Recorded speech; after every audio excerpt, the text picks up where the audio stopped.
여러분 한 주간도 잘 지내고 계십니까? 함께 기도하시고 수요일 말씀 나누도록 하겠습니다. 하나님 아버지 한 주간도 지켜주시고 또 순간순간 주님께서 인도해 주셔서 참 감사합니다.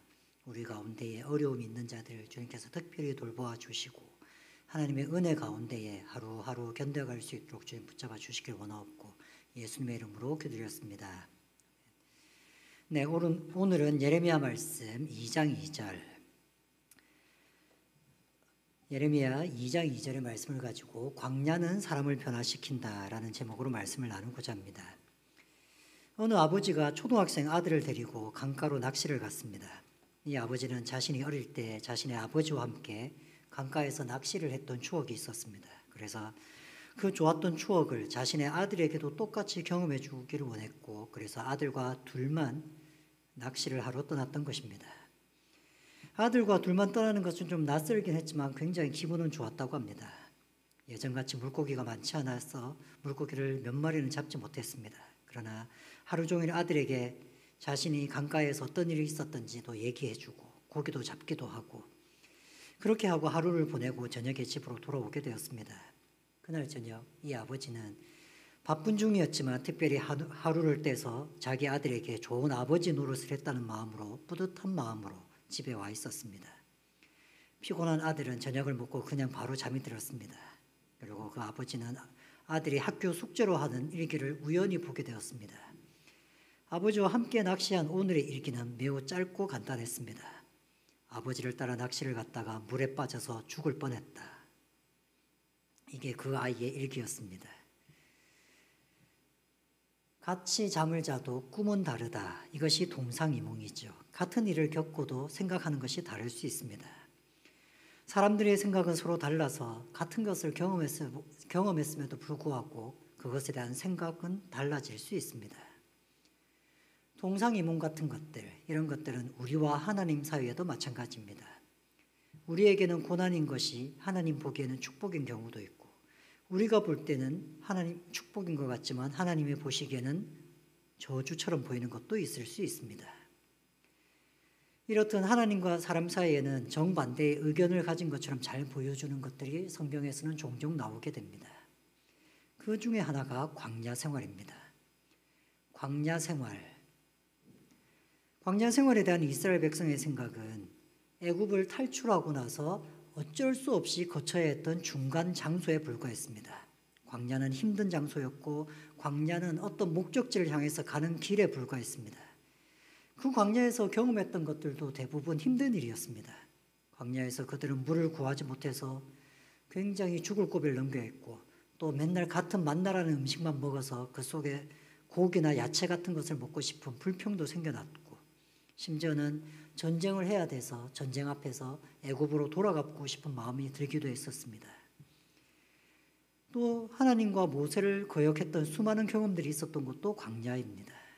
그래서 거기에서 40년을 보내는 치욕의 시간을 보내기도 했었습니다. 그렇기 때문에 이스라엘 백성에게 광야는 고난 자체이기도 했고 슬픈 일이기도 했고 치욕적인 일이기도 했고 하나님을 배반했던 곳이기도 했습니다. 그렇기 때문에 광야는 정말로 거쳐가지 않을 수 없는 그냥 통과 의례밖에 안 되는 그런 장소였습니다. 약속의 땅이라고 하는 젖과 꿀이 흐르는 약속의 땅으로 가는 통로에 불과한 곳이 광야였습니다.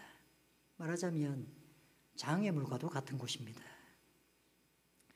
이스라엘 사람들은 그 광야길을 그저 장애물처럼 지나가는 것이었습니다. 그것은 하나의 지나갈 수밖에 없는 통과 의례였지 그것은 어떤 의미도 있는 것은 아니었습니다. 그러나 하나님은 광야에 대해서 좀 더 다른 생각을 갖고 있었습니다. 그저 하나님이 원하시는 축복의 땅에 가기 위한 통과 의례 정도가 아닌 그 광야 시절을 하나님은 예레미야에서 이렇게 말씀하셨습니다. 예레미야 2장 1절입니다. 가서 예루살렘 거민의 귀에 외쳐 말할지니라. 여호와께서 이같이 말씀하시기를 내 소년의 때의 우의와 우정이란 뜻입니다. 내 결혼 때의 사랑 곧 씨 뿌리지 못한 땅 광야에서 어떻게 나를 쫓았음을 내가 너를 위하여 기억하노라. 하나님은 예레미야에게 광야 시절이 얼마나 좋았는지를 외치라고 얘기하면서 이렇게 얘기합니다. 내 소년의 때의 우의 소년의 시절의 우정을 얘기하라는 것이죠. 우정, 충성, 헌신 이런 식이 표현되는데 우정이라는 표현이 제일 맞을 겁니다. 10대들의 우정이라는 것이 얼마나 끈끈한 것입니까? 부모들하고도 나눌 수 없는 얘기를 친구들하고 합니다. 부모들하고 같이 가면 입을 꾹 닫던 아이들도 친구들하고 모이면 그저 서로 얘기하려고 난립니다. 제일 편하고 제일 마음을 터놓을 수 있고 그래서 그 우정이 평생 가는 것. 그것이 바로 10대 때의 우정입니다. 사회생활하면서 친구도 만나고 직장생활하면 하루 종일 만나는 사람들도 많지만 그 10대 때 만났던 친구처럼 그렇게 친구가 되는 경우는 그렇게 많지 않습니다. 10대 때 친구라고 하는 것은 10년, 20년이 지나고 만나서 아무렇지도 않을 정도로 친해지는 것이 그 10대 때의 우정입니다. 하나님은 광야 시절을 얘기하면서 그때가 하나님과 이스라엘 백성 사이에 10대 때의 우정이 있었던 시절이라고 얘기하신 겁니다.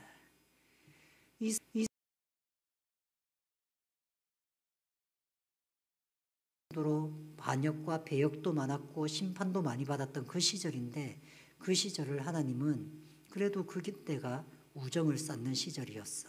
이렇게 얘기하신 것입니다. 하나님이 생각하는 광야는 그런 시절이었습니다. 또 뒤에는 이렇게 말씀하십니다. 결혼 때의 사랑, 결혼할 때의 그때의 사랑이라는 겁니다. 말하자면 신혼여행이라는 것이죠. 신혼여행 때의 허니문 기간. 광야 시절을 허니문 시간이라고 얘기하는 것입니다. 허니문은 얼마나 좋은 것입니까? 이제 결혼해서 둘이서 처음 떠나는 여행. 정말 그 둘이가 사랑함으로써 하나 되는 그 여행. 하나님은 이스라엘 백성에게 그 광야 시절이 허니문 시절이었다고 얘기하시는 것입니다.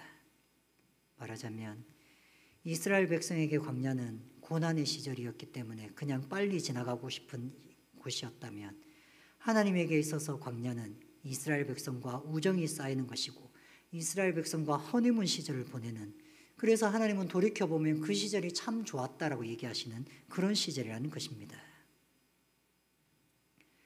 생각해보면 하나님도 이 광야 시절에 그렇게 행복했을 것 같지는 않습니다. 왜냐하면 출애굽기와 민수기를 잘 아는 분이시라면 이 출애굽기와 민수기에서 하나님이 얼마나 화를 내셨는지를 잘 아실 겁니다. 하나님은 너무너무 화가 나서 스스로 한탄하시면서 이 백성을 다 죽이겠다고 얘기하신 적이 2번은 있습니다. 그것을 이스라엘 백성을 죽일 뻔한 것을 모세가 중보를 함으로써 말렸던 시절이 광야 시절이었습니다.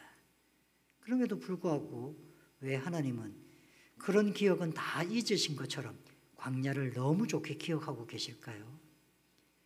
하나님이 너무 화가 나서 이스라엘 백성을 다 멸하겠다고 얘기하신 그 정도로 화가 난 시절이 광야 시절이었는데 어떻게 하나님은 지금 한참 뒤에 예레미야에게는 그때가 우정을 쌓는 시절이었고 그때가 허니문 시절이었다고 얘기하실 수 있을까요? 광야와 여행, 신혼여행은 공통점이 있습니다. 신혼여행은 많은 남자와 여자 중에서 서로 사랑하는 2 사람이 만나서 단둘이 떠나는 여행입니다. 그 여행에는 신혼부부 그 2 부부만의 대화가 있고 2 부부만의 침실이 있습니다. 그리고 그 서로를 향한 헌신, 서로를 향한 사랑 고백 이런 것들이 있습니다. 광야가 하나님에게는 그런 것입니다. 많은 민족 가운데에 이스라엘 백성만 선택하셔서 출애굽시킨 겁니다. 많은 민족들이 있었음에도 불구하고 그 광야에는 오로지 하나님과 이스라엘 백성밖에 없었습니다. 그 광야는 다른 민족이 살 수 있는 그런 땅이 아니었기 때문입니다. 그래서 하나님과 이스라엘 백성 단 둘만 거기에 있어야 됩니다. 그래서 그 단 둘이 있을 때가 지지고 볶고 싸울 때도 있었지만 또 둘밖에 없었기 때문에 서로만 바라볼 수 없는 허니문 같은 단짝 친구 같은 그런 시절이었다고 얘기하시는 것입니다. 광야에서도 이스라엘 백성은 자신을 지켜주시는 하나님밖에 없었기 때문에 그 하나님을 쫓아가지 않을 수 없었습니다. 날마다 불기둥과 구름기둥을 쫓아가며 살았습니다. 하나님은 불기둥과 구름기둥을 쫓아오는 이스라엘 백성만 보면서 그 시절을 보냈던 것이고 이스라엘 백성도 하나님이라고 할 수 있는 불기둥과 구름기둥을 보면서 쫓아갔던 것입니다. 그 시간에 고난도 있었지만 그 시간에는 그 둘만의 시간도 있었던 것입니다. 여러분, 신혼여행이라는 말을 들으면 우리는 가장 먼저 비행기 티켓과 큰 가방을 생각합니다. 한 4박 5일 정도 되는 비행기 티켓, 평상시에는 가지 못할 고급스러운 호텔, 짐으로 가득한 여행 가방, 보통 때보다는 훨씬 더 여유로운 여행, 이런 것이 생각하는 우리의 신혼여행입니다. 그러나 하나님이 생각하는 신혼여행은 둘만의 사랑, 단 둘밖에 없는 시간, 그것만 있으면 허니문으로 생각하시는 것입니다. 우리의 인생에서 어려움을 겪으면 우리는 비유적으로 광야라고 표현합니다. 어쩌면 우리 교회에 있는 분들도 지금 광야 시절을 걷고 있는 분도 계실는지 모르겠습니다. 또 어떤 분들은 이 광야길을 10년간 혹은 10수년간 20년 넘게 지나오는 길도 있을, 그 길을 걷는 분도 계실 것입니다. 이 광야길을 걷고 힘든 일을 걷다 보면 우리는 더욱더 하나님을 의지하려고 하게 됩니다. 가끔 불평도 오고 절망도 되고 이게 정말 맞는가라는 생각도 들겠지만 다시 우리의 믿음이 회복되면 다시 한번 하나님을 붙잡지 않을 수 없습니다. 하나님만 붙잡으면 우리의 인생에 뭔가 변환점이 생길 거라고, 전환점이 있을 거라고 믿을 수밖에 없습니다. 광야는 그렇게 하나님만 붙잡고 걸어가는 길이라는 것입니다. 하나님만 붙잡고 걸어가는 길을 광야라고 부르고 우리 입장에서는 그 광야라고 부른 것을 하나님은 허니문이라고, 10대들의 우정의 시간이라고 얘기하신 것입니다. 요즘은 어떤지 제가 잘 모르겠지만 넥센이라고 하는 팀이 우리 프로야구에는 있는데 이 넥센의 2군을 연습하는 그 2군 연습장이 몇 년 전만 해도 해남의 강진에 있었습니다. 이 강진이라는 곳은 너무 시골이어서 야구장 가까운 곳에 있는 무슨 PC방이라도 가려고 하면 차로 30분은 나와야 된다고 합니다. 그러니 이 강진이라는 곳에 2군으로 내려가게 되면 1군에 있던 선수가 2군에 내려가든지 아니면 처음으로 2군에서 1군에 올라오려고 준비하는 사람들이 가면 이 강진에 가 있는 그 강진에 있는 2군 캠프를 넥센의 1군에 있는 코치진들은 이렇게 얘기합니다. 잘 되는 선수는 더 잘 되지고 망가지는 선수는 더 망가지는 곳, 이렇게 표현하고 있습니다. 왜냐하면 야구만 생각하고 나는 야구만 할 거야 라고 하고 2군으로 내려간 사람이라면 그곳은 야구밖에 할 것이 없기 때문에 야구만 하게 되는 곳입니다. 근데 어떻게 사람이 야구만 하고 살 수 있어? 술도 좀 마셔야 되고 여가 생활도 지내야 되고 이런 사람이라고 한다면 그것은 너무 시골이어가지고 가다 보면 여가 생활을 즐기다 보면 야구를 잘 못하게 되는 곳이라고 합니다. 그래서 잘 되는 선수는 더 잘 되고 망가지는 선수는 더 망가지는 곳. 광야는 그런 곳입니다. 인생의 고난은 사람을 변화시킵니다. 그런데 어떤 사람은 인생의 광야길을 걷고 나서 더욱더 믿음의 사람으로 바뀔 수 있습니다. 광야 시절을 겪으면서 하나님만 붙잡을 수밖에 없다라는 고민 때문에, 그 결정 때문에 자신은 더욱더 하나님을 붙잡다 보면 더욱더 하나님의 사람이 됩니다. 그래서 광야길이 끝나고 나면 이 광야가 정말 나에게는 하나님의 축복이었어, 이렇게 얘기할 수 있게 됩니다. 정말 그렇게 얘기할 수 있게 됩니다. 그러나 그 광야길을 걸으면서 어떻게 하나님만 붙잡고 살 수 있어? 어떻게 하나님을 의지하면서 살 수 있어? 나는 그렇게 살 수 없지. 그리고 이것저것 의지할 수밖에 없게 살아가다 보면 그는 정말 세상 사람처럼 바뀔 수도 있습니다. 인생의 고난, 인생의 광야길은 우리를 어떻게든 변화시킵니다. 더 하나님의 사람으로 만들든지 더 세상적인 사람이 되게 만들든지, 여러분의 광야길이 더욱더 하나님의 사람으로, 더욱더 믿음의 가치를 아는 사람으로, 그런 가치를 알게 되는 그런 광야길이 되시기를 바랍니다. 우리 같이 함께 기도하시겠습니다.